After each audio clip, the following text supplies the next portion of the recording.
Everyone, I'm Stacy Walker. I am the Education and Program Coordinator here at New Canaan Cares, and we want to thank you for joining New Canaan Cares in Silver Hill Hospital tonight for Let's Talk About It, Mental Health.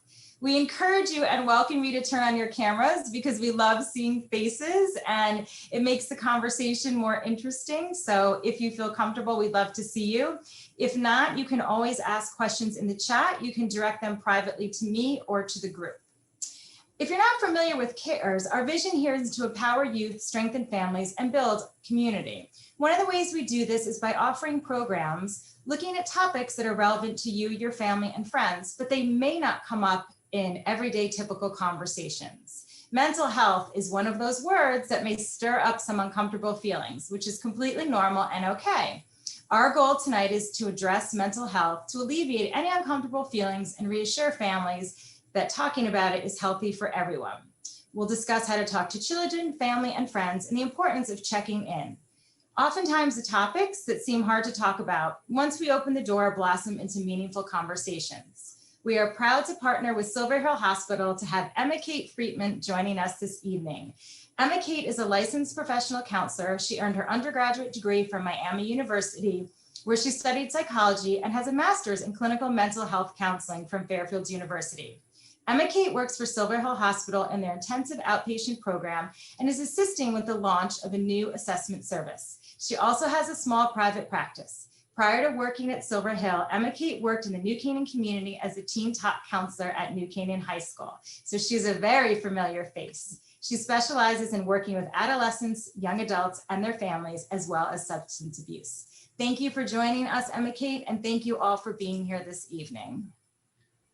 Hi, everyone. Thank you very much for having me, New Canaan Cares. I was very excited for this presentation. I love talking about this topic about mental health, substance use, adolescence. Let's talk to our kids about it. So I'm really excited to be here. And I'd like to echo what Stacy said. If you're comfortable, I'd love for you to turn on your cameras. If you've ever seen me speak before or you've ever met with me in the community, you know that I like to keep things conversational. So I'm hoping people will feel comfortable, jumping in, asking questions, whether out loud or in the chat. But I wonder if having cameras on might make us all feel like we're in a room together instead of a Zoom room. So what I'm going to do, here's what I'm planning on doing, if my computer will cooperate. There it is.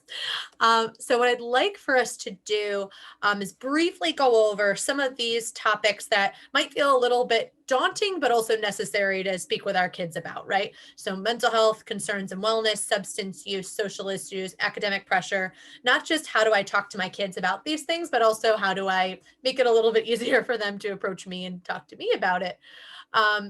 What I'd like to do is kind of briefly touch on these topics, do a little review. I think feeling educated and empowered on these topics would also help make it a little easier to talk to our kids about it. The goal being, we know that our kids are talking about these things. So I want you to feel like you have some mastery of these topics too. I am going to kind of skim over them because I have a feeling these are topics that you've likely done your own research on, or you've come to presentations like this before. So I don't want to be very repetitive. That being said, if I'm going too fast, if I'm skimming over something that you want more detail on, just let me know. I think Stacy was monitoring the chat. So if we need to pause and dig into something, just let me know. And then what I'll do is after we cover these topics briefly, I'll jump into some communication style skills and strategies that we can use to address some of these topics, right? Our kids are talking about it, we can too. Okay, so mental health. I told you I was going to be quick. There's one slide dedicated to mental health. So developmentally at this age and stage of adolescence, right? It's a really vulnerable time, right? Their brains are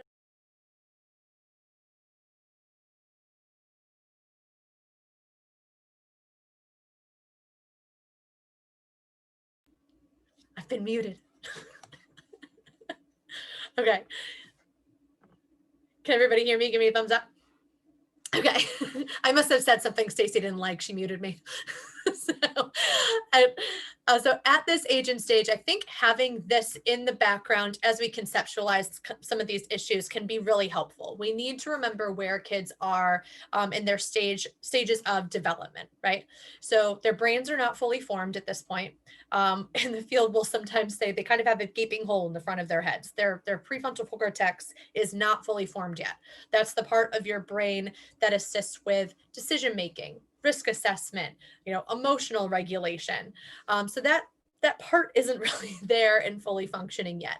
At the same time, kids are feeling their feelings more intensely than they ever have in their life. They likely don't have the coping strategies available to them to assist with these big feelings in the moment. And even if they did, they can't really quite access them because the part of their brain that would help them get there isn't really developed yet. So it's sort of no wonder that sometimes some of these things come into the light in terms of mental health issues, substance use, and social issues, because they're sort of handicapped in their ability to manage them. So it's really important that we as parents and providers are patient with them and kind of create an environment in which we can be collaborative and help walk them through these things and create that skill building. Um, this is an age and stage where we can expect a certain level of risk taking, impulsivity, social connections outweighing family connections. There's lots of social learning going on and a feeling and a desire to want to belong.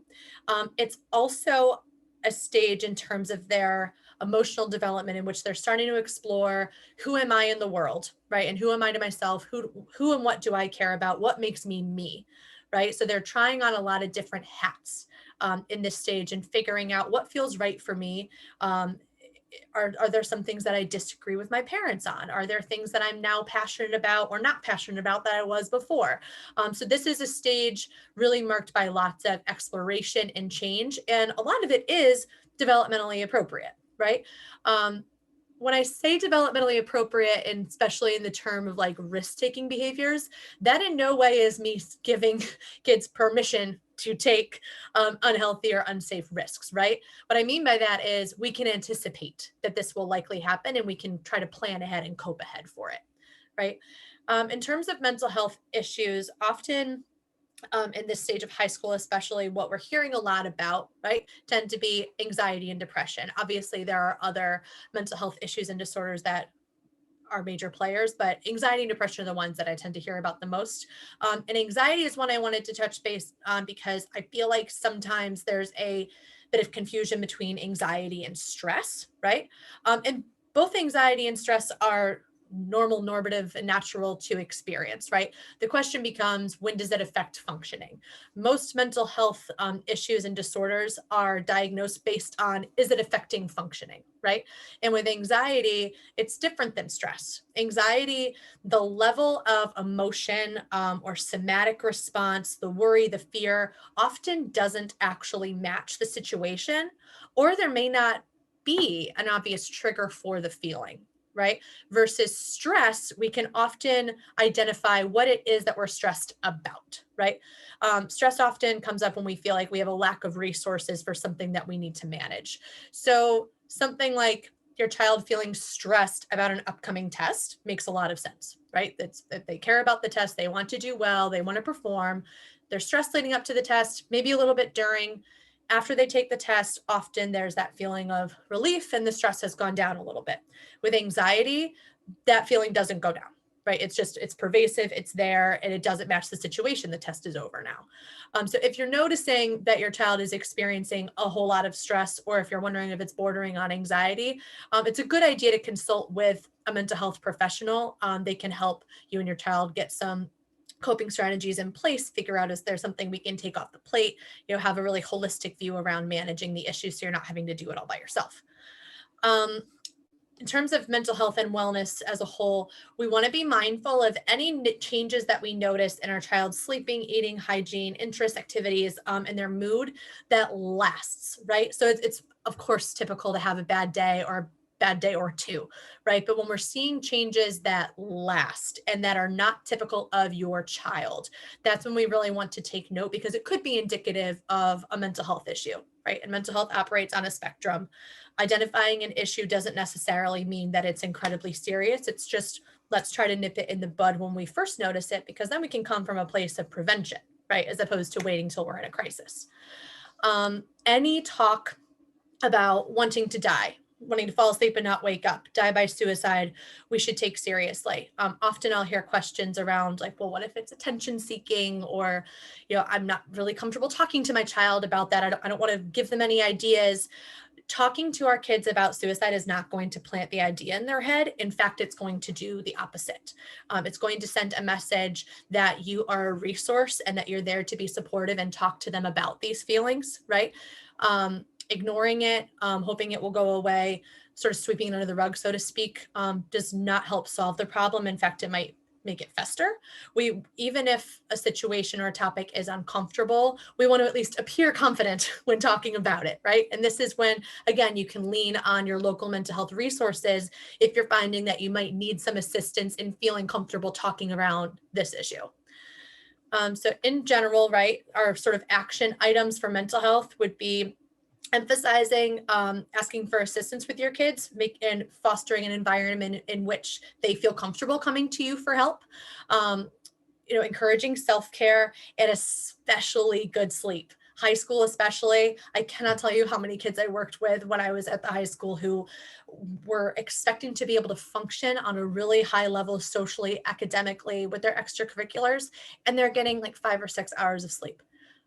It doesn't work. We cannot function. We cannot regulate our emotions. We cannot focus, create memories in a reliable way if we're sleep deprived. So sleep, sleep, sleep.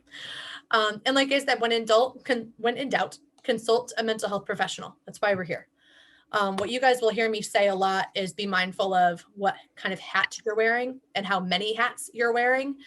High school is a great time to try to delegate tasks so you can just be the parent and not have to be the parent and the therapist and the school counselor and the case manager and the coach, right? Let's just be able to focus on being a parent and encouraging good communication and collaboration with your kid. So substance use disorder is a mental illness. So this is a branch of mental health and mental illness. And like I said before, a certain level of risk-taking, experimenting, boundary pushing is developmentally appropriate. This is the time in which these behaviors are going to take place. But again, it does not mean that it's permissible or that we ignore it, right? These are behaviors in which they need to anticipate and experience natural consequences, right?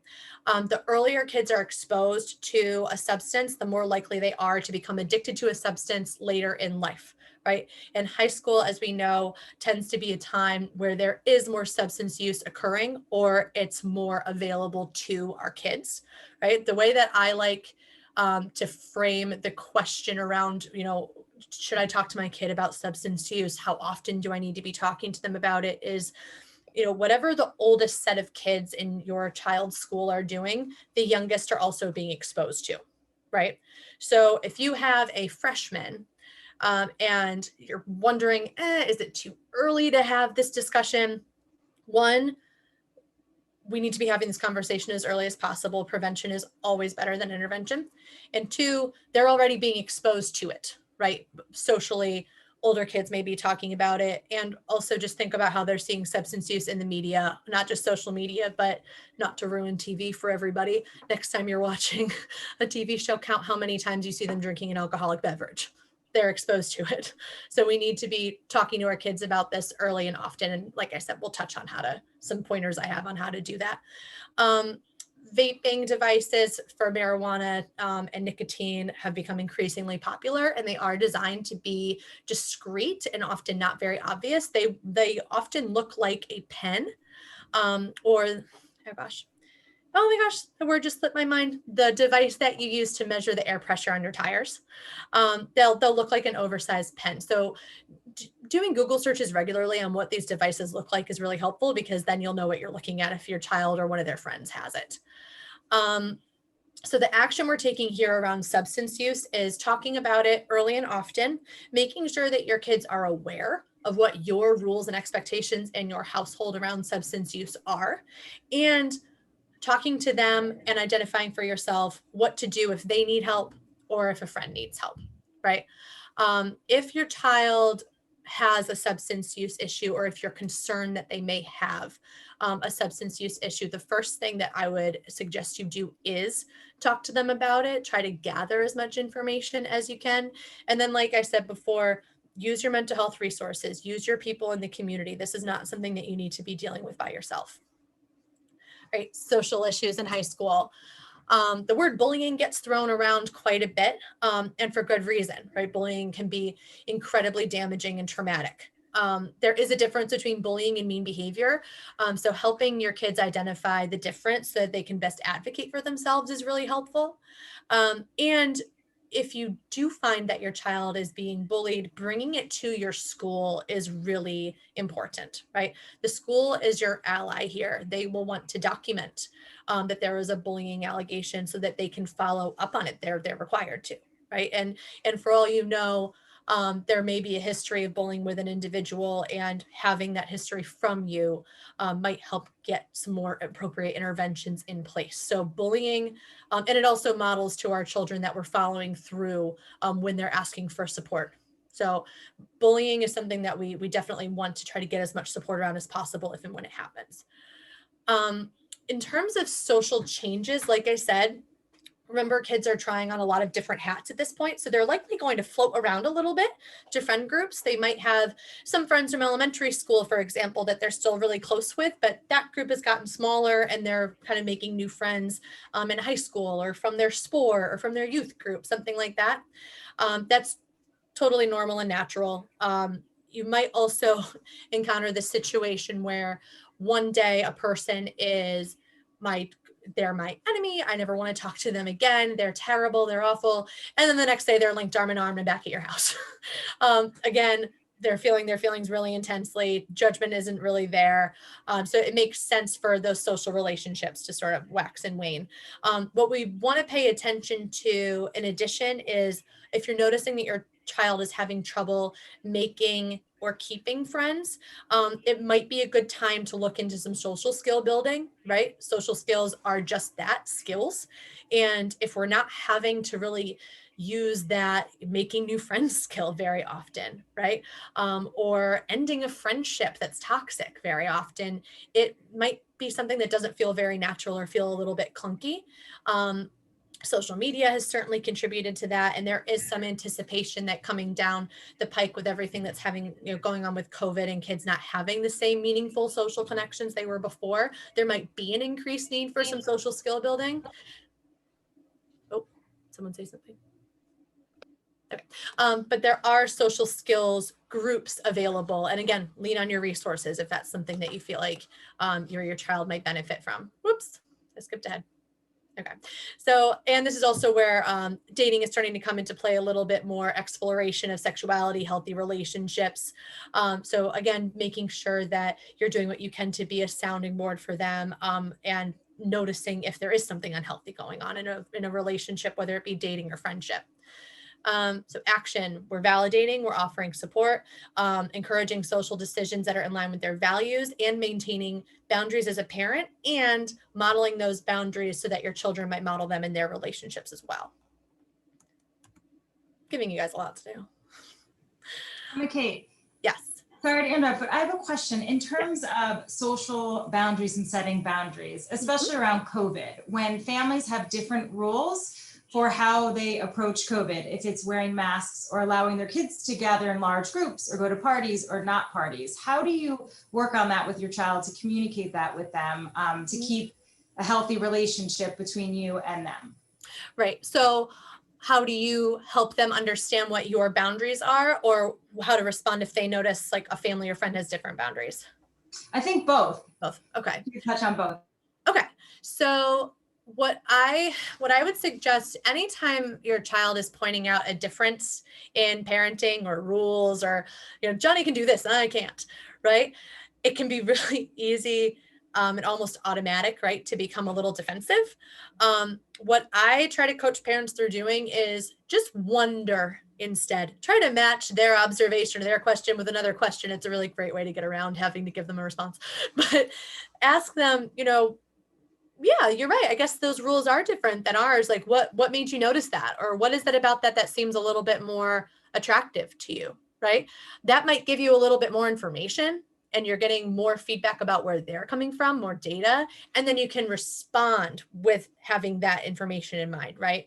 So if your son is upset because he's noticed that his friend's family, they're going out to dinner, right? And we aren't doing that anymore.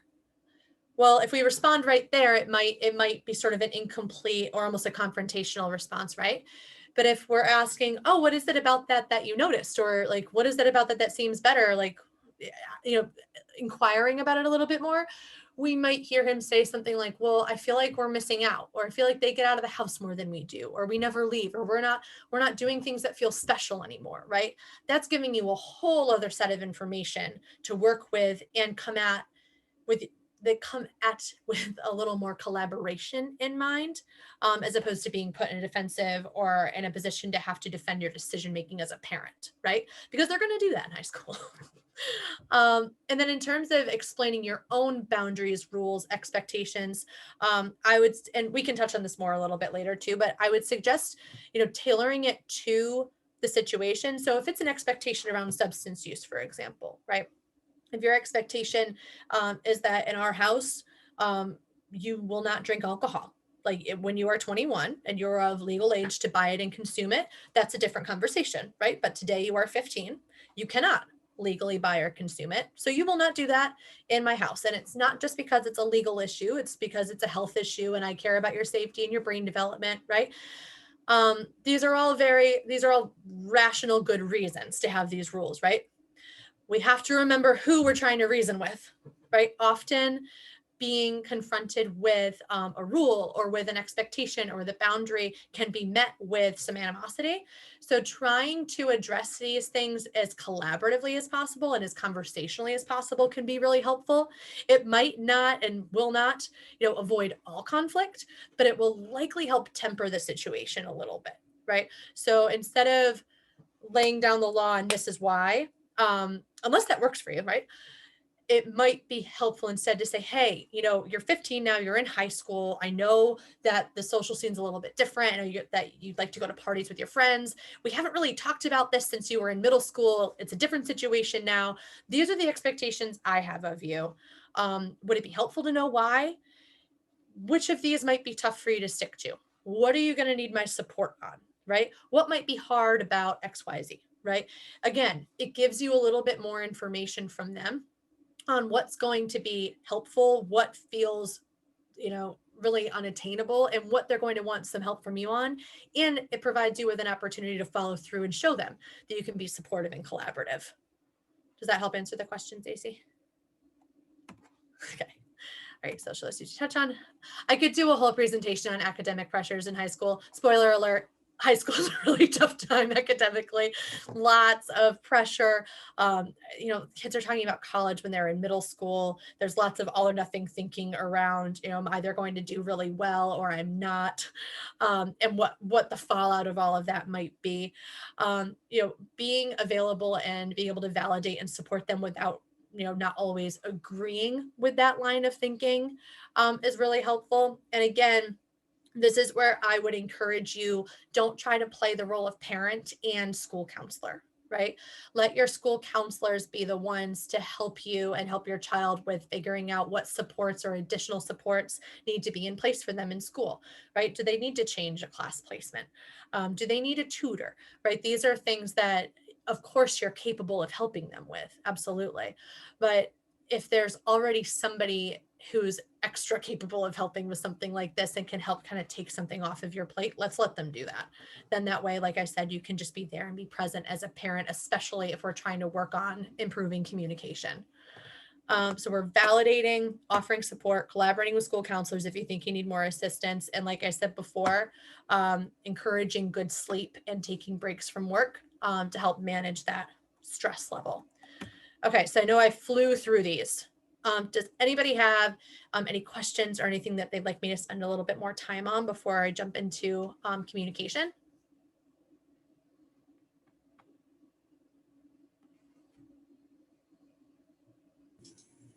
We have a question here, Emma Kate. Okay.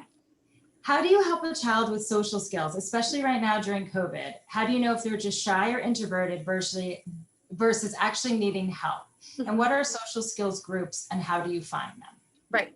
Okay, so let me go back to social. So if there's concern around, okay, is my child shy, introverted, just someone who tends to keep kind of closer, circle of people around them versus having a ton of friends, like all of these things are normal, natural, appropriate, healthy, fine, right? But I hear you. Sometimes there's that question around, oh gosh, are they getting their social needs met, especially right now? The first thing I would do, if you have the concern, is ask them, right? And I may be the expert on this, but you're the expert on your child. So you know what time and place would be the best to approach this with them, right? And just coming from a place of curiosity and non-judgment, just asking, I've noticed, maybe they used to have a larger group of friends, or maybe they used to spend more time with friends or talking to friends, right? In COVID, I've noticed that you haven't really been talking to friends as much as usual. Maybe I just haven't noticed it. But I'm just wondering, is everything okay? Are you seeing your friends as much as you'd like? Are you feeling connected? Um, Again, to try to gather some data from them on what their perception is. They might let you know that, oh yeah, I had a little bit of a falling out with my friends. I'm kind of taking a little bit of a break from them right now. Or they might let you know that, yeah, I'm really struggling and I feel like I need to improve my social connections a little bit, right? So asking will really help yield some good results and temper what your response might be.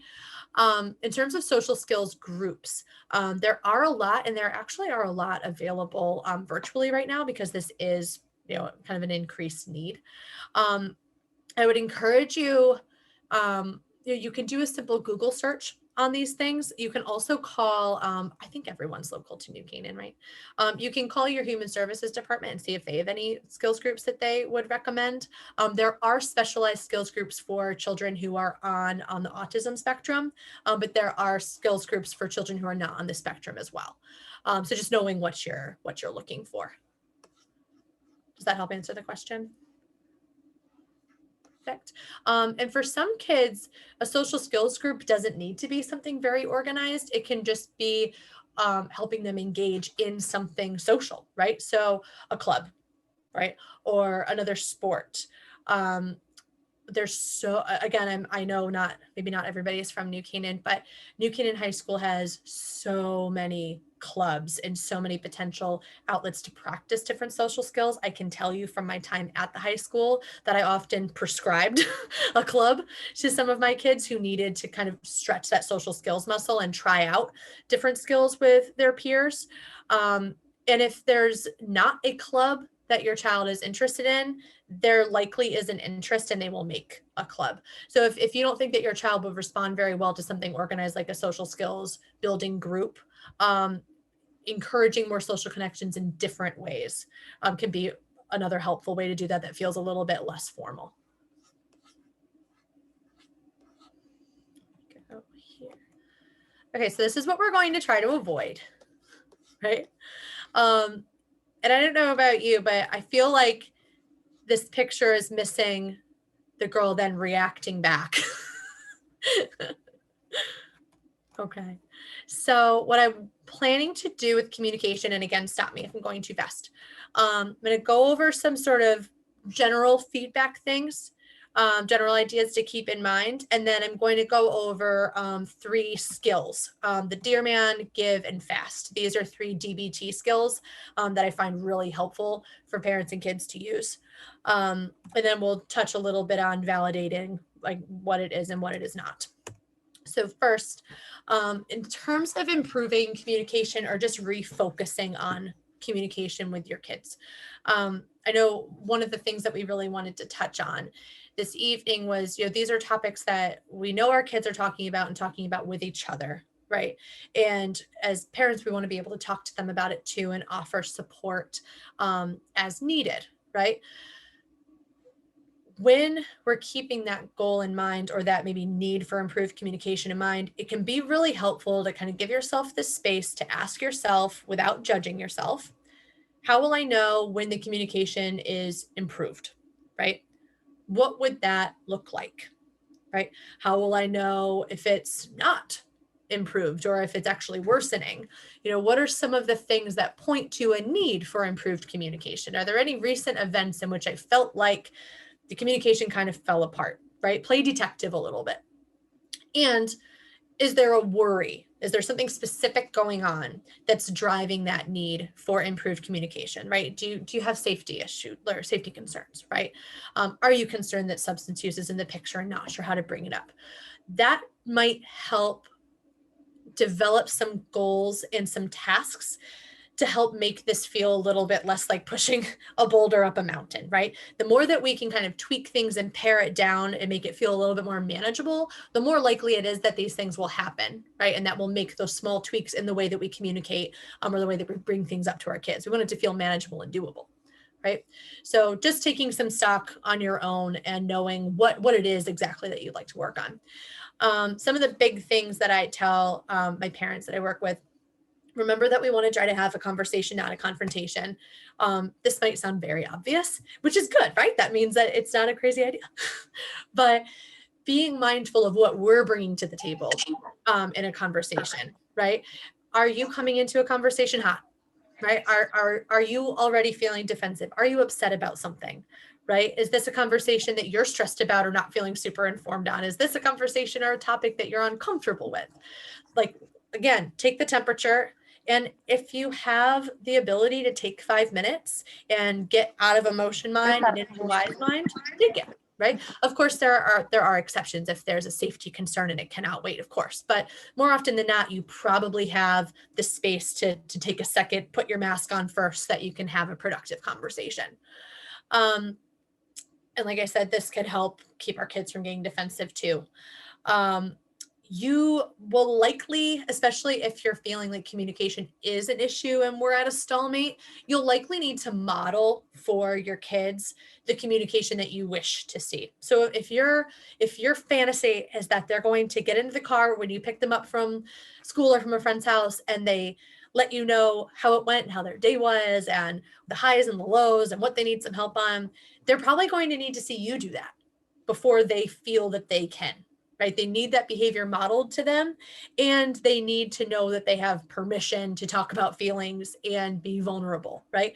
I very often will hear from my adolescent kids that they don't want to stress their parents out, or that they don't want to let their parent know about something that's going on because they don't want the parent to try to jump in and problem solve with them, right? They just want to feel validated. They want to feel heard. They want to have that and not feel like they have to then answer for it. Right? So if we're able to model for them something like, hey, honey, getting in the car. Oh my gosh, work was really stressful today. I'm really looking forward to getting home and just being able to spend some time with you guys and have some dinner. Maybe I'll do something nice for myself tonight, right? Appropriate disclosure. We're talking about some problem solving, taking care of ourselves and leaning on each other for support. It's not going to happen overnight. We're not going to see a big grandiose change in our own behaviors or our kids' behaviors overnight, but those small incremental changes, especially if you're consistent, it's going to happen, right? The other thing that we can do is sometimes I feel like there's a misconception that if you're trying to improve communication with your kids, you have to do it in secret and not let them know what you're trying to do. We don't have to be sneaky here, right? You can let them know like, hey, I know that you're 15, 16 now and your priorities are different. You're spending some more time with your friends. And I don't take that personally because this is where you are right now. But I also really want to make sure that we're still connected, that we still know what's going on in each other's lives, and that you know that you can come to me, if you need something or if you need support or if you're worried, right? Like that's my role as a parent. And sometimes we go so long without having like a meaningful conversation. I feel like I don't know what's going on. So I'm going to be trying to open up that line of communication a little bit more. Can you let me know how I'm doing? Right? Can you let me know if there's something I can do that would make it a little easier? Is there something I'm doing that's getting in the way? Right? Asking for feedback can be really, really helpful. You might be surprised what they share with you. And if all else fails, collaboration validation. We're going to have moments where these things and the skills that I'm going to share with you guys don't do the trick, aren't the magic fix, right? If at the end of the day, we're collaborating with our kids and validating them, we're likely doing the best we can in the situation. Okay. Oh, and I'll touch on the validation piece in a little bit, but you can validate without agreeing with them and without being their friend. Okay, so Dear Man and Give Fast are DBT skill strategies. DBT stands for dialectical behavioral therapy. It's a really popular intervention because it works. It's evidence-based. It's really cool if you'd like to look it up and gather more information on it. All of the clinicians at Silver Hill are trained in DBT, so I'm kind of a nerd about it. But Dear Man and Give Fast are interpersonal effectiveness skills that really help when you're trying to either get what you want from somebody or effectively say no to a request. And these can be really, really helpful for parents with adolescents because they're at a stage in which they do want to be a little bit more independent and autonomous, and they are still under your roof, right? So there's some negotiation that needs to go on and some flexibility, especially as they get a little bit older, right? So I'm thinking about things like boundaries, expectations, rules, curfew, right? We're going to run into situations in which we need to let them know what we're asking for and what we're also not comfortable saying yes to. So I'm wondering if anybody has an example in mind, right, of something in which they might need to have a conversation with their child about something they'd like them to do or not do. Otherwise, I can pull from the archives, but any ideas?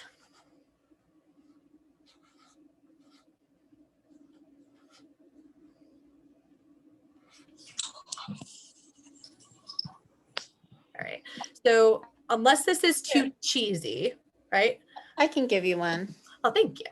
I think, with the changes in hybrid and like remote learning and the uncertainty with school, Mhm.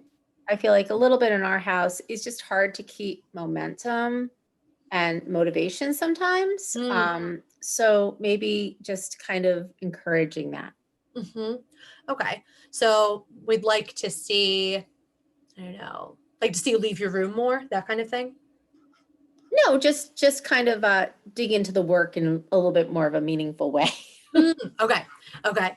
So I'm gonna, if it's okay, because I don't want to make you get too specific about your own home situation, right? Maybe I can tweak it a little bit and say, the work isn't being done meaningfully, and sometimes you're figuring out the work isn't being done at all. So how do we confront that a little bit and ask for the work to be completed, right? Without our kids shutting down. Does that sound okay? Perfect. So in this situation, right, all these are acronyms, right? Lots of alphabet soup in the counseling world. So Dear Man, D for describe, E express, A assert, R reinforce reward, M stay mindful, A appear effective or confident, and N negotiate, right? So in this situation, we are noticing that our child is not getting all of their schoolwork done, right? And it's creating some stress because they're not getting work done in a class that's actually really, really important. And they, they have expectations of themselves to get A's and B's, and they're bordering on a B minus, right? So not doing the work isn't working, right? These, again, rational things, but we're going to tweak it. So describing the current situation is kind of outlining, all right, here's what I want to talk about. We want to be really mindful of how we do that. We want to use non-judgmental language, but it's just giving us the quick and easy on what's going on. So, hey, I wanted to talk to you. I noticed that some of your work isn't getting handed in. You don't really appear very motivated. And it's not working for you to not have this work in because it's clearly affecting your grades. So I'd like to talk to you about that a little bit, right? So we've described it. Express feelings and opinions about the situation. This is where we're using I statements, again, keeping it non-judgmental, and trying to stick to the facts in terms of how we're feeling, but you can also offer opinions as long as they're being done in a kind way, right? So, I'm feeling a little worried for you, and it's actually creating some stress for me because when I'm seeing that you have these zeros or you're not getting the work in, I'm worried about what the effect is going to be on your grades, right? And an opinion of the situation might be, I'm worried that it's going to create some extra stress for you too, because when we've been here before, you were really stressed out about not having this work in. And what I'm thinking is, I can kind of see the writing on the wall here if we don't get on top of this, right? So the assert is making the ask, right?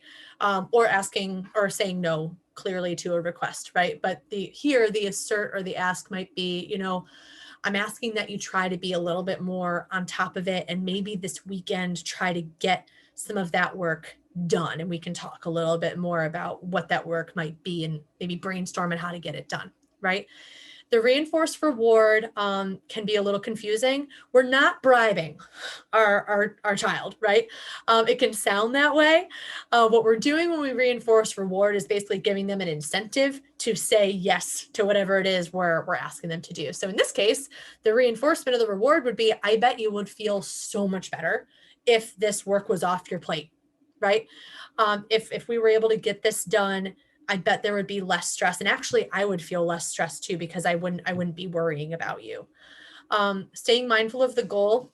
This is where we're acknowledging that after we make the ask and throw in our little reinforcing statement, this is where naturally the conversation is going to become more of a back and forth, right? So you're going to get some sort of response from your kids. So that might look like anything from PowerSchool isn't updated, I don't have a 0, to, I'm super overwhelmed, I can't even talk about it right now, I'm behind, I don't want to talk about it. Could be, I don't really care that I have a 0. There's we could run the whole gamut, right? We've seen it all.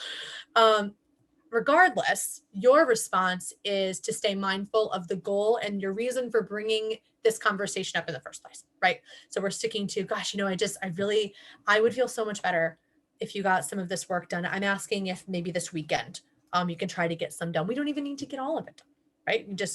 Maybe we can get the most important things out of the way and see where we go from there, right? And repeating that, you might feel like a parrot, right? But we're repeating that. We're standing our ground. Appearing effective, competent, confident. This is where we fake it till we make it, right? We're not slouching. We're not using a meek voice. We're not backing down at the first sign of resistance or defensiveness. What you're asking for is valid, right? So let's treat it as such. And negotiate. I already gave this away a little bit, but negotiating and being willing, to give to get with your child in this situation might look like something like, I'm hearing you say that it's actually creating some stress for you to talk about this right now, right? But I know that we can't totally walk away from it. So what's something that we can plan to do together this weekend to help get this work done, right? Or maybe they let you know that actually the assignments have been turned in and you don't have a 0, right? Be like, okay, well, what I'll do then is I'll back off and I'll check PowerSchool again tomorrow, right? And if the 0s are still there, let's revisit the conversation. Maybe you can ask your teacher if they can let us know what your real grade is, right? There's lots of ways that we can negotiate in this situation and, to match the situation effectively. But when we're using something like Dear Man, we can almost use it as a way to sort of check off the boxes, right? Like, am I being validating? Am I communicating effectively and clearly? Is my ask fair, right? Does my ask make sense? And am I coming into this conversation willing to negotiate, right? The N is often the hardest part and the most important part, because that's where we're coming to a resolution and a solution. So if we're not ready to negotiate yet, we might need to think back on, okay, what is the ask? And is what I'm asking for not very reasonable or taking into account other areas of my kid's life? And that's where give and fast come into play, right? So if you're curious to learn a little bit more about these skills, if you just Google Dear Man Give Fast, again, this is a very popular intervention. There's a lot of stuff online. There's videos demonstrating how to do this. There's worksheets. It's really helpful skills.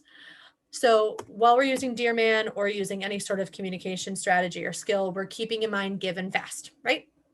Give, G for gentle, A for acting interested, V for validate, and E for easy manner. Again, I'll jump into a little more to what validating is and is not. But when we're using the give skill, right, we're being really gentle in our communication style. We're not using threats, judging, sneering. Judging is a really easy way to get our kids to shut down. We also need to appear and act interested. Sometimes the things that our kids choose to talk to us about are things that are just so boring, but we have to act interested because we're asking for them to communicate with us, right?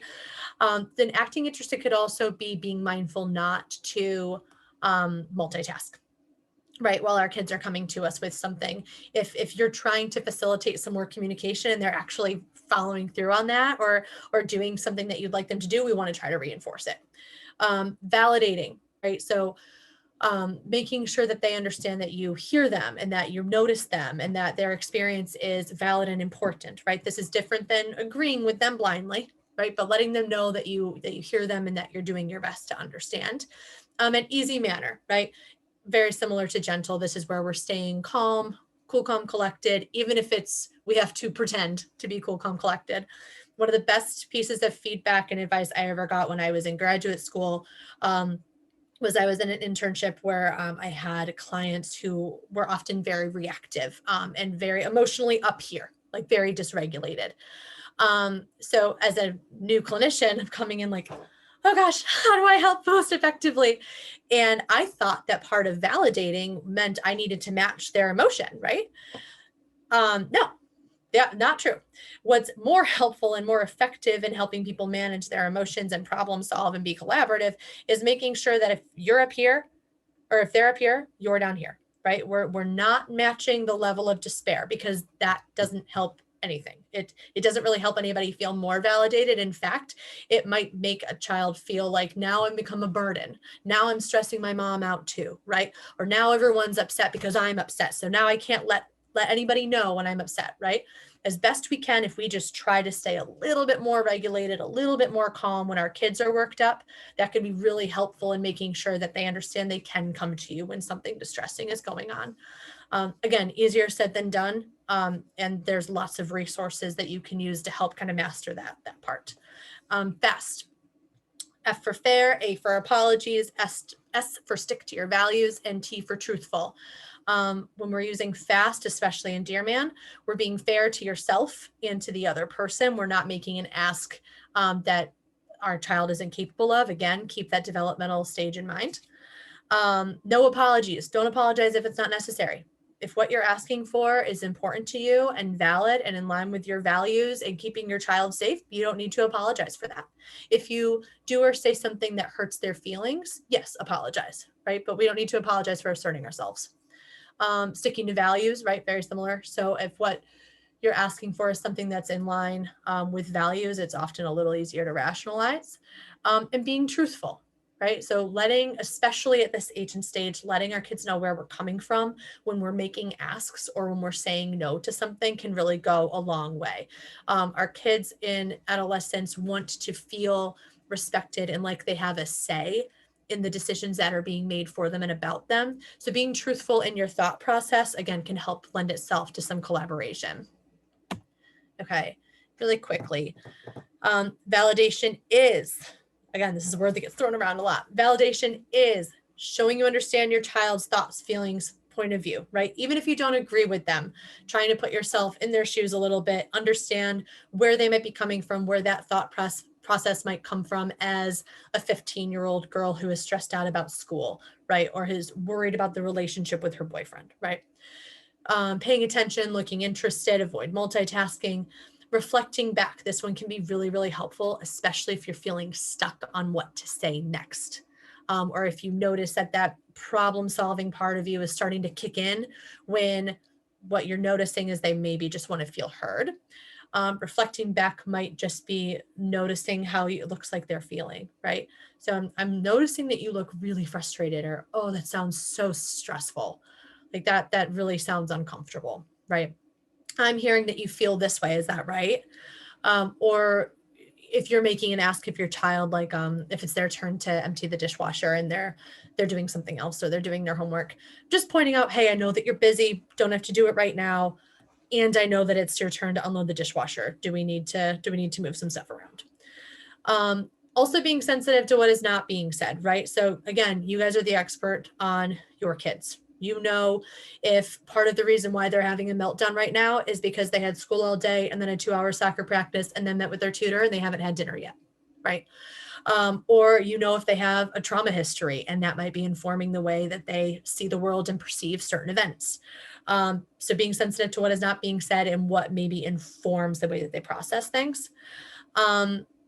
And similarly, acknowledging that what they're doing probably makes sense for the situation and what set of skills they have and can access in the moment. So again, if they're hangry, they're probably not accessing all of those things very well. And showing respect, which we touched on. Validation is not the same thing as agreeing, right? You can agree and validate somebody. You can also validate someone and not agree with them or agree with their point of view or agree with their rationale, right? It is possible to do both. So that might be something like, I hear you and I understand that this 11:30 curfew has really gotten in the way of you being able to spend some more time with your friends. And that sounds really annoying and frustrating. And I'm not comfortable with you staying out until 1 a.m., right? So you're validating the experience, you're letting them know you hear them and you're willing to talk about it. And I'm not comfortable with this. And that might be where we use a dear man. Validating is also not compromising your role as a parent, right? It's your household, your rules, you're responsible for your kids. Their well-being and their safety, I'm sure, is paramount. So compromising that to validate or to avoid a conflict is not the same as validating, right? If anything, that can be the E word, enabling. And same thing with avoiding natural consequences, right? This, like I said, is an age and stage where good judgment isn't there, impulsivity is there, and the ability to practice risk management is not so great. The best way to help develop these skills is for our kids to experience natural consequences, right? And what a great time for them to experience these natural consequences. They are in high school. The academic stakes, though higher than they were in middle school, not as high as in college. If they fail a test now, it's different than if they fail a test in college or if they fail a course in college, right? If they have a falling out with friends right now and they really botch something socially, they get to come home to you, right? And have somebody to process this with, right? And they're in a setting that's inherently social when we're not in COVID times, right?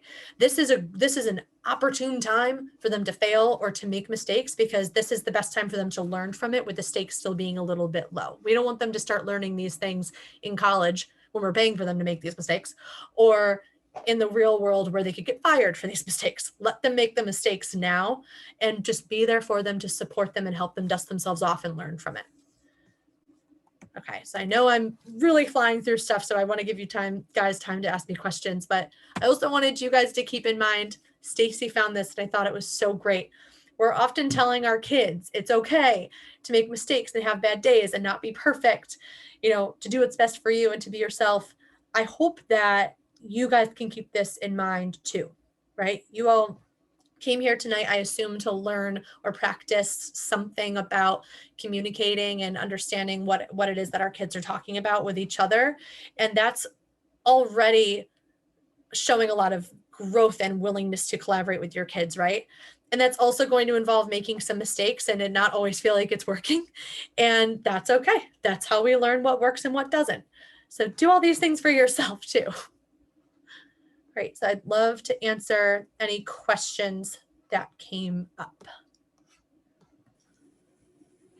I don't have any here in the chat, Emma Kate, but if anyone has one they'd like to ask, you can unmute yourself, or you can send it to me privately, or you can send it to the group.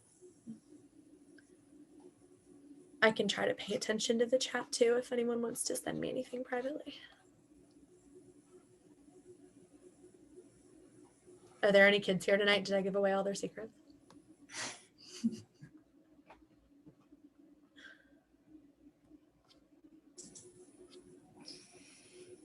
I don't think we have any questions. I think that means you probably touched on everything, Emma Kate, that everyone wanted to hear.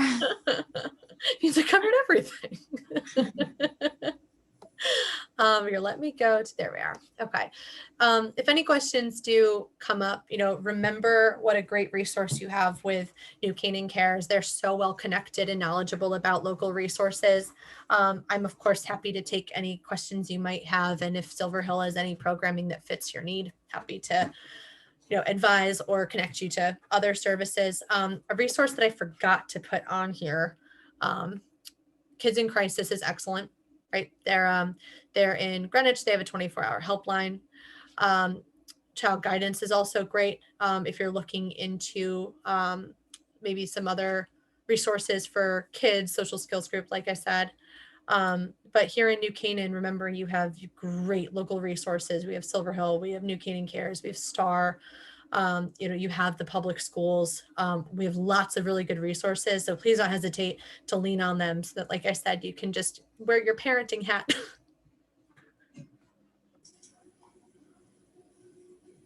Great.